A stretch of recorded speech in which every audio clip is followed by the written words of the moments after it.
Hello. Before the start of this video, you'll notice that I did a little intro. It's just something I was trialing. I mean, all I did was take some photos of my Fallout items, some out of focus ones, and stick them on the background. But I thought I'd give it a try because I like the idea of having an intro. So, anyway, what I'm going to do for this video is demonstrate one of the several ways to make a perk, and in future videos I'll do another of the several ways to make a perk. I think there might only be two different types of perk. But anyway, what I'm going to do is just choose any random perk, and I'm doing this so that it'll have a picture because I'm not very good at making Pip-Boy images.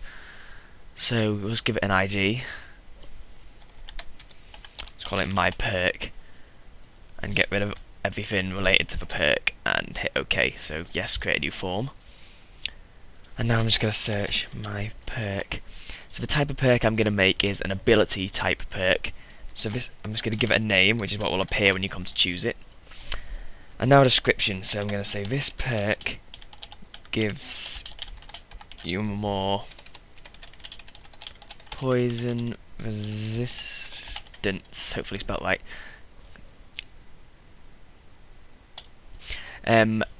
So first thing is level. This will be what level that you get to choose the perk at. So I'm going to set it to 10. Number of ranks, this is how many times you can choose the perk, so I'm just going to leave it as 1. And conditions, you can set up any conditions you want.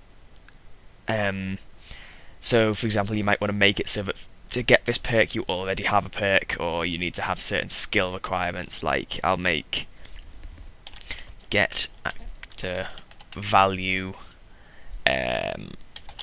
endurance has to be greater than or equal to 5 for this.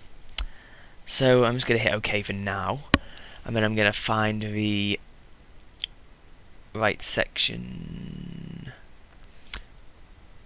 I should know where everything is by now. I do this so much. Where's actor effects? Found it.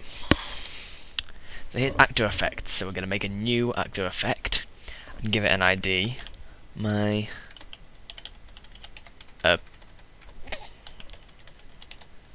effect. My effect. And it's not important what kind of effect it is.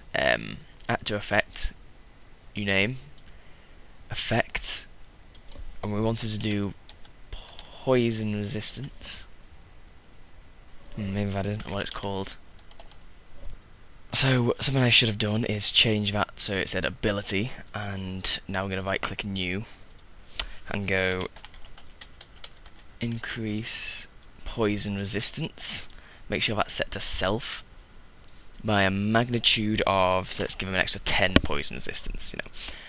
And set duration to 0 seconds. You can add conditions, but obviously we don't want conditions because this is part of a perk. So now we need to return to the perk section and look for my perk again.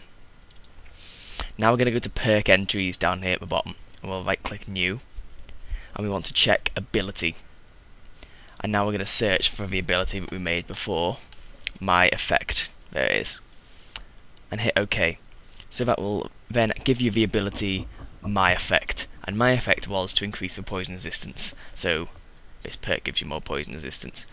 And make sure playable is checked, which means that it can be obviously played, or you can click trait, which means that it will be chosen in the trait menu at the beginning, or hidden if you want it to not show up. I don't know why I'd want it to not show up, but you know, probably if you want it to be, you know, added by a script rather than by chosen in the menu. So that's the first method of creating a perk, and next time I'll do the entry point perk. I just want to separate them into 2 videos so that it's easy to find which is which, and if you wanted to just, so you don't have to like skip through the first part of a video or something like that. So that's all for now.